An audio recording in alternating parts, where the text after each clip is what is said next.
নীল আকাশের সাদা মেঘের ভেলা আমাদের সবারই চেনা, কিন্তু সেই সাদা মেঘের আস্তরণ চিরে যদি ঠিকরে বের হয় গোলাপি, সবুজ আর নীল রঙের ছটা, শুনতে অবিশ্বাস্য মনে হলেও সম্প্রতি এমনই এক বিরল ও মায়াবী দৃশ্যের সাক্ষী থাকল ইন্দোনেশিয়া। প্রকৃতির এই রূপ দেখে নেট দুনিয়ায় চলছে তোলপাড়। কেউ বলছেন অলৌকিক, কেউ বলছেন এআই এর কারসাজি।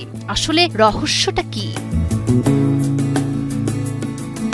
গত সপ্তাহে ইন্দোনেশিয়ার বোকাসি ও বোগোর রেজেন্সির বাসিন্দারা হঠাৎ করে আকাশের দিকে তাকিয়ে থমকে যান।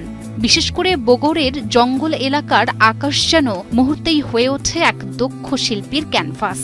মেঘের কোল ঘেঁষে ঠিকরে বেরোচ্ছে ৭ রঙের আভা।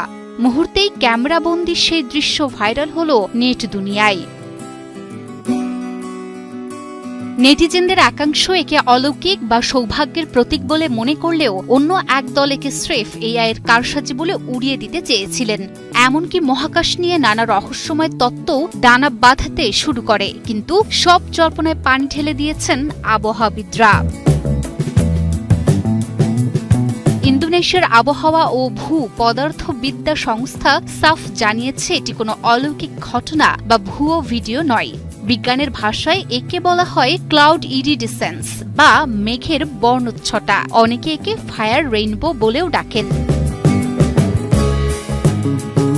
বায়ুমণ্ডলের উপরিভাগে মেঘ যখন খুব পাতলা স্তরে থাকে তখন এই দৃশ্য তৈরি হয়। মেঘের ভেতরে থাকা ক্ষুদ্র জলকণা বা বরফের কেলাসগুলো প্রিজমের মতো কাজ করে।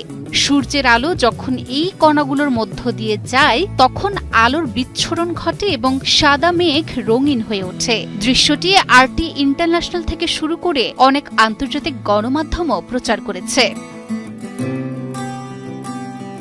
বিতর্ক যাই থাক, প্রকৃতির এই সৌন্দর্য দেখে মুগ্ধ গোটা বিশ্ব।